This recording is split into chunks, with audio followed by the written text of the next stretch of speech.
ఓం శ్రీ గురుభ్యో నమ. ఓం శ్రీ మాత్రే నమ. రవి, బుధుడు, శుక్రుడు, కుజుడు అంటే ఈ 4 గ్రహాల యొక్క మార్పులు అనేవి ఎక్కువగా ఉన్నాయి. అంటే రవి, బుధుడు, కుజుడు, శుక్రుడు ఈ మే నెలలో వివిధ రాశుల్లో మార్పులు జరుగుతున్నాయి. ఆ మార్పుల్లో ప్రధానంగా మే 1వ తారీఖు నుంచి బుధుడు మేషరాశిలోను, మే 11వ తారీఖు నుంచి కుజుడు మేషరాశిలో సంచారం చేయటం, మే 16వ తారీఖున శుక్రుడు వృషభ రాశి నుంచి మిథున రాశిలో సంచారం చేయటం, మే 15వ తారీఖున అంటే మే ప్రథమార్థంలో రవి బుధులు మేషరాశిలోను, ద్వితీయార్థంలో అంటే 15వ తారీఖు నుంచి కూడా రవి బుధులు వృషభ రాశిలో సంచారం చేస్తున్నారు. చేయటం వల్ల ఎలాంటి ఫలితాలు జరగబోతున్నాయి అనేది చూసుకునేటట్టయితే ఇవన్నీ కూడా గోచార రీత్యా చెప్పబడే ఫలితాలు అంటారు. గోచార పరంగా ఏ విధంగా ఉండబోతుంది, ఎలాంటి మార్పులు, ఎలాంటి పరిణామాలు జరగబోతున్నాయి, ఇవన్నీ కూడా బర్త్ చార్ట్ అనుసరించి కావు, గోచారాన్ని నుంచి మాత్రమే చెప్పబడిన ఫలితాలు. అయితే గోచార పరంగా ఏ విధంగా ఉండబోతుంది అంటే మేషాది ద్వాదశ రాశుల వాళ్ళకి రవి, బుధ, శుక్ర, కుజుడు మాత్రం. శుక్రుడు వివాహకారకుడు, కళత్రకారకుడు, ఒక రకంగా 20% ధనకారకుడు కూడా. అంటే లగ్జరీని, వాహనాలు, బంగారము దాని యొక్క కారకత్వాలు. కుజుడు రియల్ ఎస్టేటు, కన్స్ట్రక్షను, కోర్టులు, అప్పులు, ఆస్తులు, అన్నదమ్ములు. రవి ఉద్యోగపరంగా, ఆరోగ్యపరంగా, బుధుడు వ్యాపార పరంగా. అంటే ఈ 4 గ్రహాలు కూడా ప్రధానమైన గ్రహాలు. ఈ ప్రధాన గ్రహాలు ఏమవుతున్నాయి, ఈ మే నెలలో తొందరగా మార్పు జరుగుతున్నాయి. ఆ తొందరగా మార్పు జరగటం వల్ల ఎలాంటి ఫలితాలు రాబోతున్నాయి, ద్వాదశ రాశుల వాళ్ళకి ఎలాంటి నిర్ణయాలు తీసుకోవాలి, ఉద్యోగము, వ్యాపారము, అలానే రియల్ ఎస్టేటు, కన్స్ట్రక్షన్సు,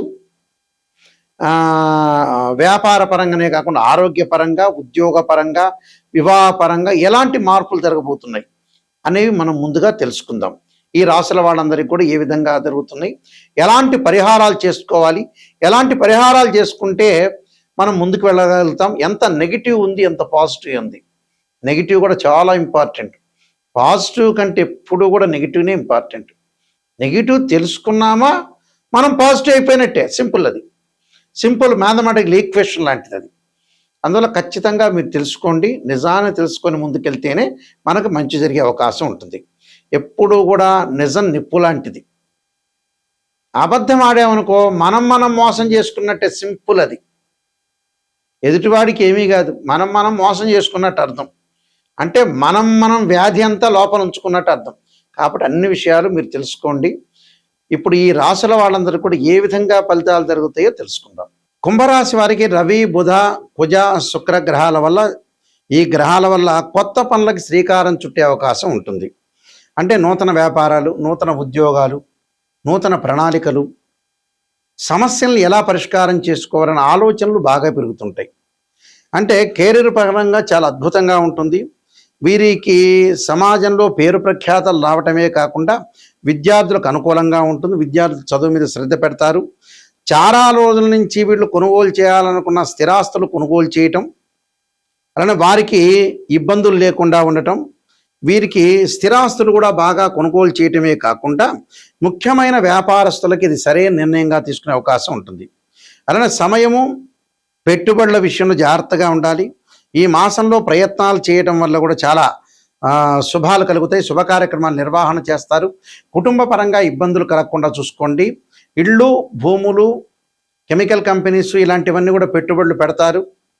వివాహ శుభ కార్యక్రమాల్లో పాల్గొంటారు. ప్రేమించిన యువకులు శుభ కార్యక్రమాలు జరగటం, వాహనాలు లగ్జరీగా ఉండటం, అధిక ప్రయాణాలు చేయటం, రకరకాల వ్యక్తులతోటి కలయిక వల్ల కూడా వీళ్ళకి మంచి జరిగే అవకాశాలు ఎక్కువ ఉంటాయి.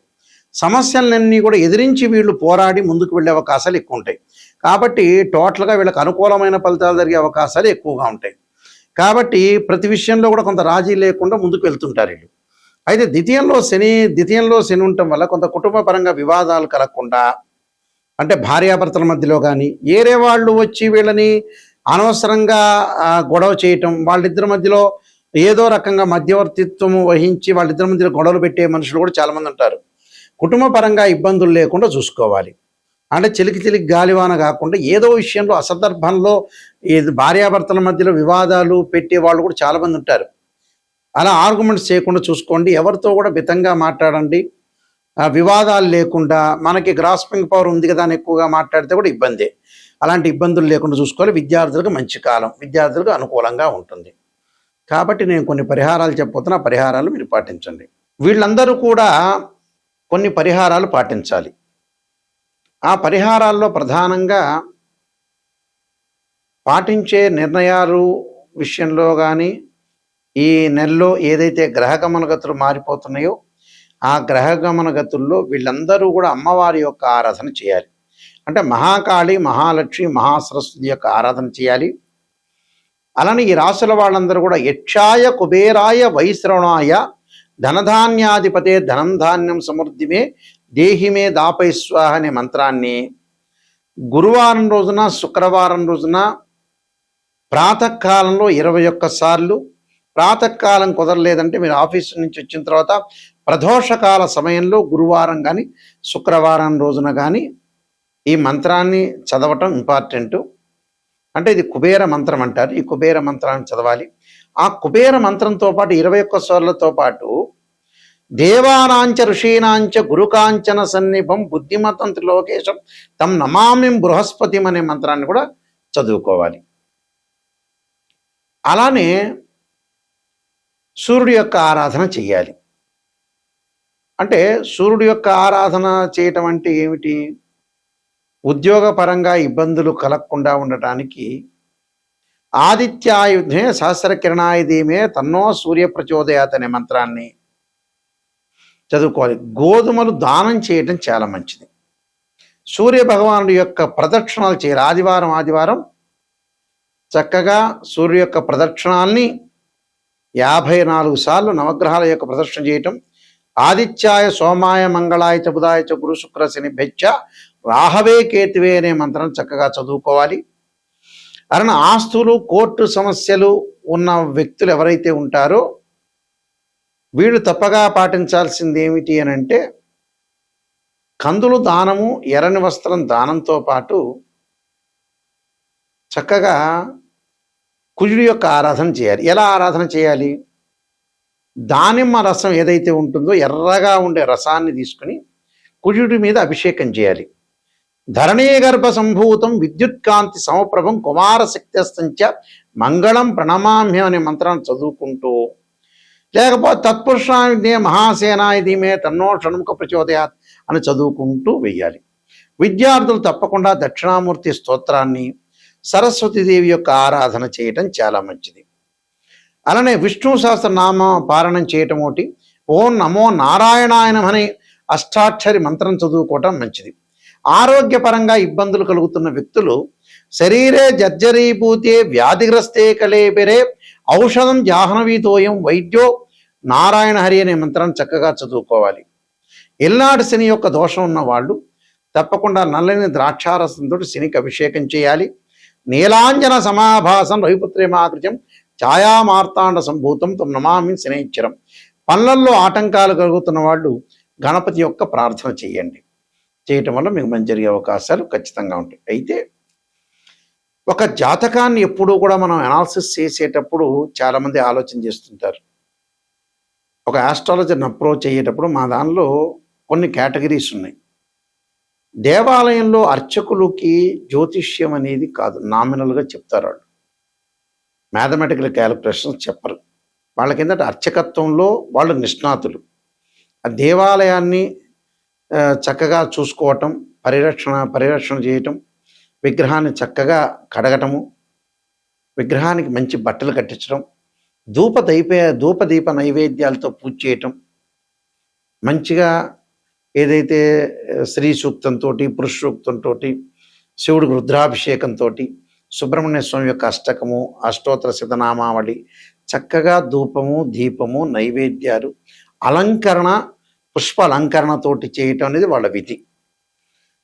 ఒకవేళ నామినల్గా గురువు గారండి మా అబ్బాయి జాతకం ఎలా ఉందంటే సింపుల్గా ఈ రాశి అవుతుంది, ఈ నక్షత్రం అవుతుంది, ఈ గణం అవుతుంది, ఈ ఈ యోని అవుతుంది, ఈ పాదం అవుతుంది అని మాత్రం సింపుల్గా చెప్తారు. అంటే గణాన్ని చెబుతారు, పాదాన్ని చెబుతారు, అలానే చిన్న చిన్నవన్నీ కూడా చెప్తుంటారు. అంటే రాయి పాదం అవుతుంది, మనిషి గణం అవుతుందని, ఎరుకయ్యారా, ఏనుగయ్యారా, జంతు సంబంధించిన చెబుతారు. అంతవరకు మాత్రం చెబుతారు వాళ్ళు. పురోహితులు వచ్చేటప్పటికల్లా ఇంటిలో సత్యనారాయణ స్వామి వివాహ ఉపనయనాలు, అలానే హోమాలు ఇలాంటివి చేస్తుంటారు. మూడో కేటగిరీ వచ్చే సిద్ధాంతులు అంటారు. అంటే మూడో కేటగిరీ అని అంటే మనం లెక్క వేసుకునేటప్పుడు సహజంగా అది రెండో కేటగిరీకి సంబంధించి సిద్ధాంతులు ఉంటారు. ఇంకో కేటగిరీలో సిద్ధాంతులు వచ్చేటప్పుడు ఆస్ట్రాలజీ పరంగా మ్యాథమెటికల్ క్యాలిక్యులేషన్ వేసి అందులో హయ్యర్ ఆస్ట్రాలజీ ఎడ్యుకేటెడ్గా చదువుకున్న వ్యక్తులు ఏంటంటే మాలాంటి వ్యక్తులు మ్యాథమెటికల్ అనాలిసిస్ చేస్తాం. మేము సూర్యోదయ కాలమానానికి లెక్క వేయడానికి ట్రిగనామెట్రీ లాగరిథమ్స్ని మనం యూజ్ చేస్తాం. గడియలు విగిడియలు, తిథి ఎలా వస్తుంది, నక్షత్రం ఎలా వస్తుంది, యోగం ఎలా వస్తుంది, కరణం ఎలా వస్తుంది. అలానే గురువు మకర రాశిలో 5 డిగ్రీల్లో నీచైతే 5 డిగ్రీలు దాటితే పరమనీచని, ఎక్కడ ఉచ్చస్థానాలు, ఎక్కడ నీచ స్థానాలు, బుధుడి కన్యారాశి స్వక్షేత్రము, ఉచ్చస్థానం అలా నీచస్థానం మీనరాశి అని, గురువుకి మకర రాశి నీచరాశి అని, ఉచ్చస్థానం కర్కాటకం అని, స్వక్షేత్రాలు ధనస్సు మీనాలని ఇలా మేము అనాలిసిస్ చేస్తాం, డిగ్రీలో క్యాలిక్యులేషన్ చేస్తాం. అలానే ద్వాదశ భావాల్లో భావాధిపతులు వేరు, రాస్యాధిపతులు వేరు, ఆ గడిలో ఉన్న గ్రహం వేరు. భావాధిపతి అంటే ఏమిటంటే సహజంగా అన్ని మీకు మీ పరిభాషలో చెప్పాలంటే భావాధిపతి అంటే ఇంటి ఓనర్, రాస్యాధిపతి అని అంటే బిల్డర్, అలానే ఆ గడిలో ఉన్న గ్రహం అంటే రెంట్కున్న వాళ్ళు అని అర్థం. అంటే తనుభావానికి రవి, ధనభావానికి గురువు, తృతీయ భావానికి సోదర భావానికి కుజుడు, అలానే మాతృభావానికి చంద్రుడు, పంచమ భావానికి గురువు, సోదర భావానికి కుజుడు, సప్తమ భావానికి శుక్రుడు, అష్టమ భావానికి శని, ఇలా భావాధిపతులను అనాలిసిస్ చేయాలి, రాస్యాధిపతులను అనాలిసిస్ చేయాలి. ఒక రాశిచక్రంలో మనకు తేలలేదనుకోండి, మనం డాక్టర్ దగ్గరికి వెళ్తాం, ఎక్స్రే తీస్తాడు, కుదరట్లేదు, ఎక్స్రే కరెక్ట్గా రావట్లేదని స్కానింగ్ తీయని అంటాడు. స్కానింగ్ సరిగా కనపడలేదనుకోండి, సిటీ స్కాన్, ఎంఆర్ఐ స్కాన్ తీస్తారు. అలానే రాశిచక్రంలో మనం ఏదైతే గ్రహస్థితి అనేది కరెక్ట్గా తెలియదో, అనుమానం వస్తుందో, ఎంబటే ఒక వివాహానికి నవాంశాన్ని చూస్తాం, భావచక్రాన్ని చూస్తాం. వృత్తిపరంగా ఎలా ఉంది అని అంటే రాశిచక్రము, దశమాంశం, భావచక్రము, దశలో అంతర్దశలు. సంతానం కలుగుతుందా లేదా అంటే రాశిచక్రము, సప్తమాంశ చక్రం, భావచక్రము, దశలు, అంతర్దశలు. ఇలా మ్యాథమెటికల్గా డివిజనబుల్ చార్ట్స్ ఉంటాయి 16. ఈ 16 డివిజనబుల్ చార్ట్స్ చెప్తేనే కరెక్ట్. ఇప్పుడు ఇంకొక విషయాన్ని ఏంటంటే ఒక ఆస్ట్రాలజర్ని మీరు అప్రోచ్ అయ్యేటప్పుడు, గురువుగారు నిజం చెప్పండి, మాకు నెగిటివ్ అయినా పర్వాలేదు అంటే అసత్య దూరంలో ఎప్పుడూ కూడా ఉండకూడదు. సత్య దూరం అంటారు చూసారా, నిజాన్ని చెప్పించుకున్నారు అనుకోండి, ఆ నెగిటివ్లోంచి మీరు పాజిటివ్ వచ్చే అవకాశం ఉంటుంది. అబద్ధం వల్ల పెద్దగా జ్యోతిష్యం చెప్పించుకోవడం లాభం లేదండి, మీ డబ్బులు వేస్ట్ అవుతాయి. ఆ డబ్బులు ఏదో పక్కన వాళ్ళకి ఇస్తే, పక్కింటి వాళ్ళు ఎవడో ఉంటాడు కదా, వాడు ఇంద్రుడు అవుతాడు, చంద్రుడు అవుతాడు, చంద్రబాబు నాయుడు తర్వాత మీరే ముఖ్యమంత్రి అవుతారని చెబుతాడు ఆటోమేటిక్గా. అలా చెప్పించుకోవచ్చు. ఆస్ట్రాలజీని అప్రోచ్ అయ్యేటప్పుడు నిజం తెలుసుకుంటే మాత్రమే ఆస్ట్రాలజీని అప్రోచ్ కావాలి. నేననే కాదు, ఎవరినైనా సరే. ఎందుకంటే నా బాధ్యత ఉంటుంది కాబట్టి, నేను చాలా సీనియర్ని, మా ఫాదరు, గ్రాండ్ ఫాదర్ అందరూ సిద్ధాంతులు కాబట్టి మేము వంశపారంపర్యంగా ఈరోజు చెప్పటం కాదు.